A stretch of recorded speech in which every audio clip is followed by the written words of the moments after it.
요한계시록 18장. 그와 함께 음행하고 사치하던 땅의 왕들이 그가 불타는 연기를 보고 위하여 울고 가슴을 치며 그의 고통을 무서워하여 멀리 서서 이르되 화이또다 화이또다 큰 성 견고한 성 바벨론이여 한 시간에 내 심판이 이르렀다 하리로다. 땅의 상인들이 그를 위하여 울고 애통하는 것은 다시 그들의 상품을 사는 자가 없음이라.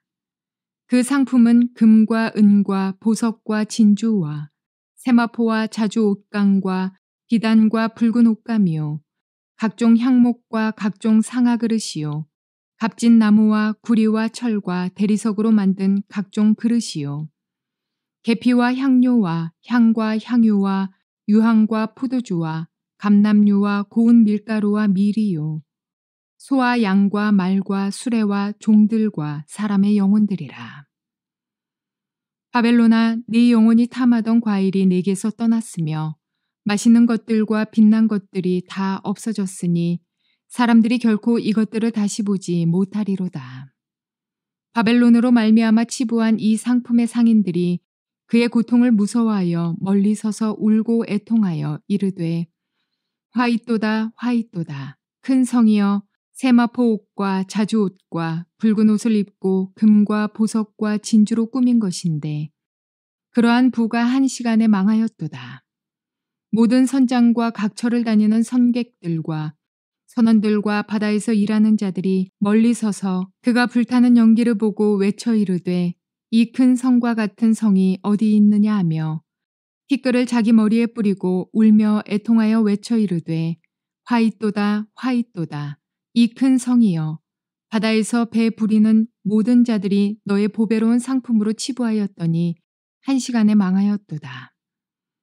하늘과 성도들과 사도들과 선지자들아 그로 말미암아 즐거워하라. 하나님이 너희를 위하여 그에게 심판을 행하셨음이라 하더라. 이에 한 힘센 천사가 큰 맷돌 같은 돌을 들어 바다에 던져 이르되 큰 성 바벨론이 이같이 비참하게 던져져 결코 다시 보지 아니하리로다. 또 검은 곳 타는 자와 풍류하는 자와 흉수 보는 자와 나팔 부는 자들의 소리가 결코 다시 내 안에서 들리지 아니하고 어떠한 세공업자든지 결코 다시 내 안에서 보이지 아니하고 또 맷돌 소리가 결코 다시 내 안에서 들리지 아니하고 등불빛이 결코 다시 내 안에서 비치지 아니하고 신랑과 신부의 음성이 결코 다시 내 안에서 들리지 아니하리로다. 너의 상인들은 땅의 왕족들이라 내 복술로 말미암아 만국이 미혹되었도다. 선지자들과 성도들과 및 땅 위에서 죽임을 당한 모든 자의 피가 그 성 중에서 발견되었느니라 하더라. 좋은 날입니다. 성령님께서 오늘도 여러분의 심령 가운데 큰 은혜와 평강 주시기를 주님의 이름으로 축복하여 드립니다. 오늘은 요한계시록 18장 9절부터 24절까지의 말씀을 통해서 주님의 음성을 들을 수 있기를 바랍니다. 18장 전체는 앞에서도 언급해 드린 것처럼 바벨론의 멸망에 대한 이야기입니다. 음녀가 곧 큰 바벨론이다라는 상징적 표현을 통해서 이 말세에 나타날 세계적 종교 지도자가 결국 세속주의와 결탁하여서 온 세상 사람들로 하여금 너희들이 내가 너희에게 제시하는 이 신이 너희에게 이러한 풍요함과 만족함과 모든 것을 줄 것이다. 이 세상은 멸망할 수가 없다. 이 세상은 너희들이 즐기고 쾌락을 누릴 곳이다. 반드시 복을 누리게 돼 있다. 이런 방향으로 계속 이야기를 하니까 온 세상이 미혹되어서 그 음녀의 말을 듣게 되어지고 그로 말미암아 바벨론이라는 큰 하나의 시스템이 구축되어집니다. 그 바벨론은 세속주의라는 하나의 시스템으로 요약할 수가 있습니다. 자, 지난 시간에는 이 음녀가 바벨론을 지배하고 있고 그 간귀에 대해서도 이야기를 들었습니다. 오늘은요. 바벨론의 죄가 무엇이길래 심판을 받았는지 아십니까? 라는 제목입니다. 도대체 이 바벨론, 도대체 무엇이 그 바벨론의 가장 중요한 실체인가? 바벨론이 우리 인간 사이에 하나님 앞에서 행한 일이 무엇이기에 어떤 죄를 지었기에 바벨론은 완전히 멸망하게 되어지는가, 회복할 수 없게 되어지는가 하는 이야기가 오늘 본문에 볼 수 있습니다. 먼저 9절부터 19절까지의 말씀에서는 애통하는 사람들의 이야기입니다. 바벨론이 멸망하는 것을 보고 애통합니다. 애통한다는 것은 바벨론의 멸망과 연관이 있다는 이야기지요. 세 부류의 사람들이 나옵니다. 왕들, 정치인들, 기득권으로 치부하던 자들, 종교 지도자와 결탁해가지고 사람들을 미혹했던 자들, 왕들입니다. 두 번째로는 상고들이라고 표현하는데 비즈니스맨들입니다.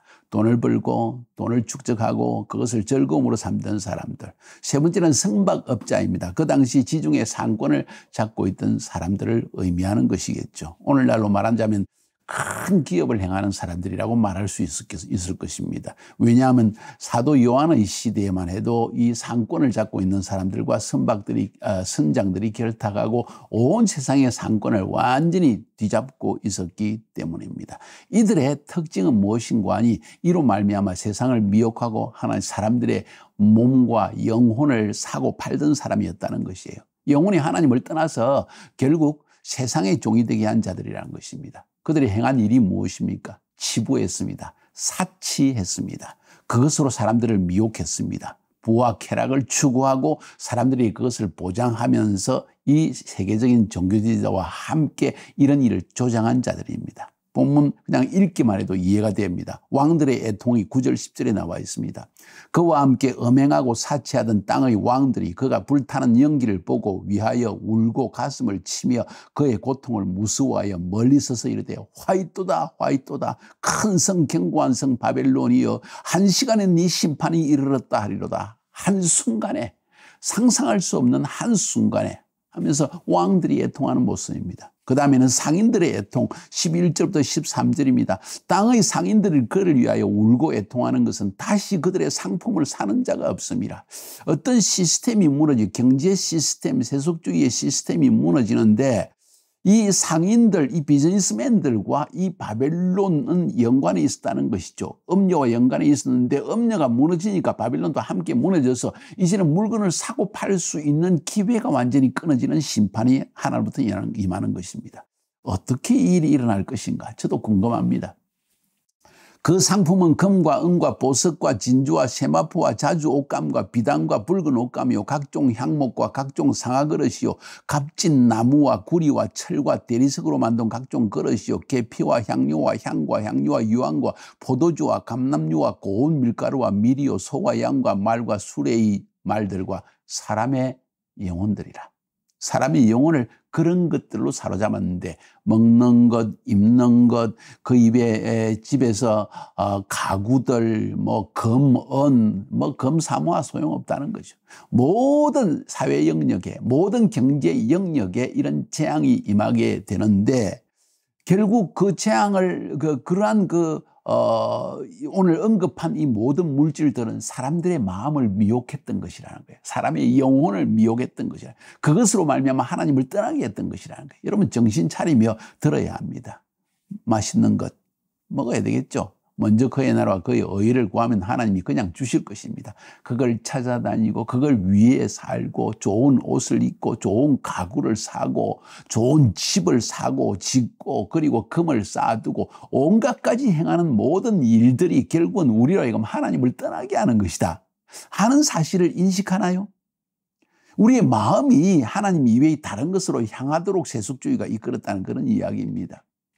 그래서 상인들이 애통합니다. 그것이 완전히 끊어져 버리는 때가 온다. 왜?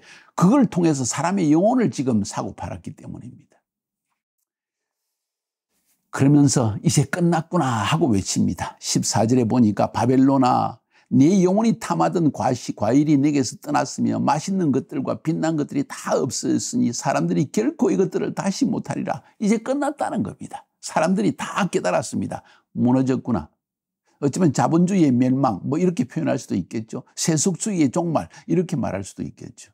바벨론으로 말미암아 치부한 이 상품의 상인들이 그의 고통을 무서워서 멀리서 울고 애통하며 말하기를 화이또다 화이또다 큰 성이여 세마포 옷과 자주 옷과 붉은 옷을 입고 금과 보석과 진주로 꾸민 것인데 그러한 부가 한 시간에 망하였도다. 예? 한 시간에. 이 상인들의 애통의 이야기입니다. 부의 멸망입니다. 자본주의의 멸망입니다. 세속주의의 멸망입니다. 우리가 그렇게 추구하며 그것 때문에 애선 모든 것이 한순간에 와르르 무너져 버리는 것을 지금 성경은 말하고 있는데, 그 와르르 무너지는 것에 온 관심을 쏟고 그걸 위해서 살고 있지는 않습니까? 정신 차려야 되겠죠. 모든 선장과 각처를 다니는 승객들과 성원들과 바다에 일하는 자들이 멀리 서서 하면서 이제 선장과 이 바다에서 일하는 자들에 대한 이야기입니다. 그 당시에 선장과 선원들이라는 것은 그 당시에 상업 행위를 행하는, 비즈니스를 행하는 사람의 가장 중심축을 이루는 사람들이었습니다. 큰 기업가라고 말할 수 있겠죠. 오늘날로 말한다면, 그죠? 그가 불타는 연기를 보고 외쳐가로되 이 성과 같은 성이 어디 있느냐 하며, 도대체 이런 경제 시스템이 무너질 수 있다는 말인가? 이런 자본주의가 어떻게 무너질 수 있다는 말인가? 이런 표현을 쓰는 것입니다. 공산주의에 무너지는 건 아무것도 아니에요. 자본주의의 멸망은 사람의 영혼을 훔쳐갔기 때문에 멸망당하는 겁니다. 하나님이 심판입니다. 공산주의도 하나님을 모른다 하기 때문에 심판을 받았죠. 자본주의는 그의 세상에 제시하는 이런 아름답고 휘황찬란한 것, 그리고 돈, 부, 금, 은, 그리고 맛있는 것, 모든 좋은 것을 가지고 사람의 영혼을 훔쳐갔다는 겁니다. 어디로부터? 하나님으로부터. 이게 죄악의 근본이라는 거죠. 티끌을 자기 머리에 뿌리고 울며 애통하며 외쳐 이르되 화이토다 화이토다 이 큰 성이여, 바다에서 배부리는 모든 자들이 너의 보화로운 상품으로 치부하였더니 한순간에 망하였도다. 망했다 망했어, 이런 이야기입니다. 망했다 망했어. 주님은 이것을 미리 우리에게 보여주십니다. 이거 드라마 아닙니다. 영화 아닙니다. 현실로 다가올 일을, 미래의 일들을 지금 앞으로 당겨서 지금 우리에게 미리 하나님은 제시하고 있습니다. 한마디로 말하면 정신 차리라는 것이죠. 이게 바벨론의 죄라는 것입니다. 사치하게 하고 불을 쌓게 하고 그 부의 축적을 인해서 기뻐하게 하고, 이것이 바로 자본주의가 행하는 일이고 수많은 사람들이 여기에 쏘고 넘어갔다는 거죠. 그런데 이 시간에 똑같이 망했다 망했다 하면서 애통하는 왕들, 상인들, 그리고 선박업주들, 큰 비즈니스의 업계의 사람들, 그와는 정반대로 기뻐하는 사람이 있습니다. 누굴까요? 20절에 보니까 하늘과 성도들과 사도들과 선지자들아 그로 말미암아 즐거워하라. 하나님이 너희를 위하여 그에게 심판을 행하시지만 너희를 위해서 심판을 행했다. 너희들이 그렇게 보좌 앞에서 하나님 언제까지 저들의 죄를 심판하지 않겠습니까? 우리의 억울함을, 신원함을 갚아주지 않겠습니까? 하고 외치던 그 기도가 결국은 상달되어졌다. 여러분이 밤낮으로 새벽마다 나가서 기도하고 금요철화 때 기도하고 길 가면서 기도하고 매일 애통하며 기도했던 그 기도 제목이 드디어 응답되는 순간이라고요. 뭘 위해 기도했습니까? 의로우신 하나님, 불의한 세상을 심판하여 주옵소서. 하나님의 의를 위해 살아가는 우리가 고난당하고 있으니 우리를 구원하여 주옵소서. 그 기도 응답이 지금 주어진다는 것이죠. 너무 중요한 이야기입니다. 어찌 보면 하나님께서 마지막 결말적으로 바벨론의 멸망의 의미가 뭔지를 보여주고 있으면서 그것이 우리에게 의미하는 바가 무엇인지를 가르치고 있는 거예요. 세속주의 사회 가운데 실제적으로 우리가 관심하며 추구하는 것이 무엇인지, 그건 허상이라는 거죠. 무너진다는 거죠. 21절부터 24절까지에 보면 마지막 결론적인 이야기를 합니다. 멸망은 확실하다는 거예요.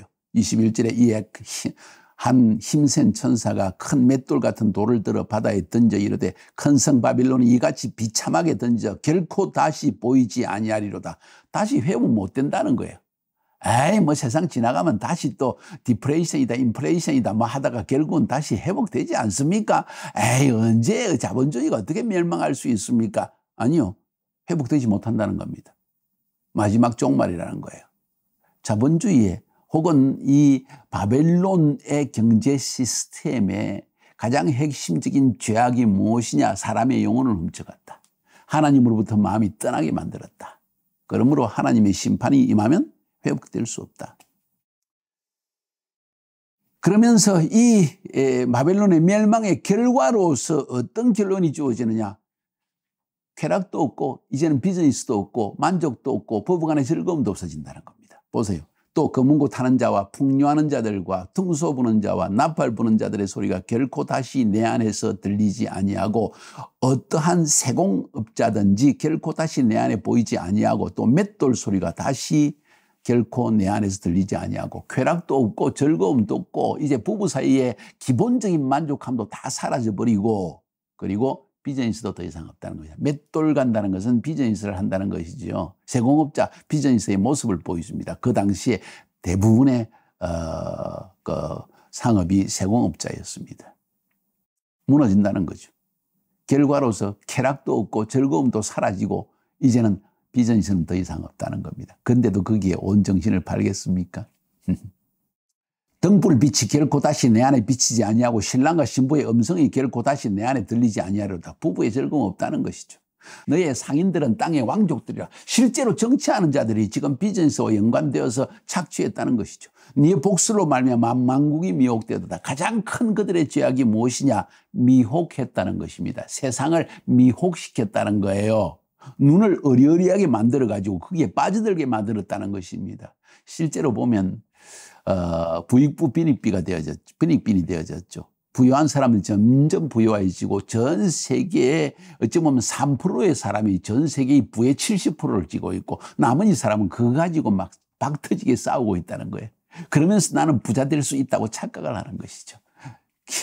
이게 좀 그러니까 정치 권력을 가진 자들이 이 경제적인 이 사람들과 결탁해가지고 이 모든 것을 홀리고 다녔다는 거죠. 사람들은 다 쏟고 있는 것입니다. 세속주의에. 선지자들과 성도들과 미 땅 위에서 죽임을 당한 모든 자의 피가 그 성중에 발견되었느니라. 다시 말해서 이 바벨론에 행한 가장 큰 죄악은 만국을 미혹해서 하나님을 떠나게 한 것뿐만 아니라 이제 하나님 믿는 자를 핍박까지 했다는 것이에요. 그걸 하나님은 다 보고 있다는 것입니다. 세속적 시스템으로 성도들을 빼앗고 죽이고 종이 되게 하고 있는 걸 나는 보고 있었다. 내가 어느 정도까지 참을 것이라고 생각했느냐 하는 말씀을 리토릭으로 하나님은 지금 하고 있는 거예요. 역설적으로 하고 있는 것입니다. 사랑하는 여러분, 바벨론의 죄악이 뭔지 이제 좀 감이 옵니까? 미혹하는 일과 그리고 성도들을 핍박하는 일이었다는 것이죠. 결론적으로 주님은 우리에게 뭘 말하고 있을까요? 속지 말라는 겁니다. 여러분 속지 마시기 바랍니다.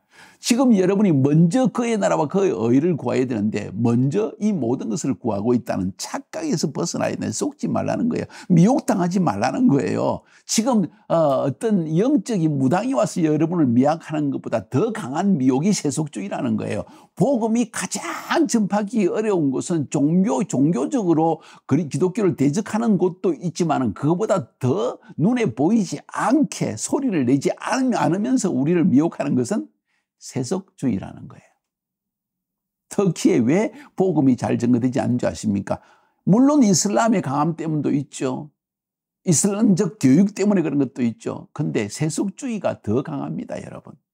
그 세속주의가 강해야 지금 복음을 전가하는 것도 있을 수 없는 일입니다. 아니, 미국 가가지고 돈 잘 벌고, 연봉이 뭐 매덕이다 하는 사람들, 몇십억이다 되는 사람, 어떤 사람 몇백억, 몇천억까지 받는 사람이 있더라고요. 이런 사람들이 지금 복음 소식 듣겠습니까? 세상에 완전히 취해 있는데, 쾌락에 빠져 있는데, 돈 쌓이는 즐거움 속에 살고 있는데, 속지 말라는 거죠.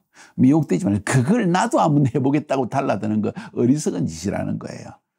미혹에 빠져들지 마라. 왜? 반드시 함께 망하게 돼 있다는 겁니다. 열 처녀의 비유를 통해서 깨달아야 합니다. 다섯 처녀는 기름을 준비했다는 것은 매일 말씀 듣고 매일 기도하면서 매일 이 하나님과의 관계를 임재 속에 들어가기를 추구하는 사람이었다면 기름을 준비하지 않은 다섯 처녀는 잠이 든 사람, 세속주의의 깊은 잠에 빠져든 사람들을 의미하는 것이겠죠. 저는 그렇게 해석을 합니다. 여러분은 어떻습니까? 혹시 바벨론의 죄악 가운데서 헤엄치고 있지는 않습니까? 빠져나와야 된다는 거죠. 좀 깊이 묵상을 하면서 이런 부분을 한번 여러분이 좀 더 실천적으로 나눠보면 좋겠습니다. 승리하시기를 주의 이름으로 축복합니다.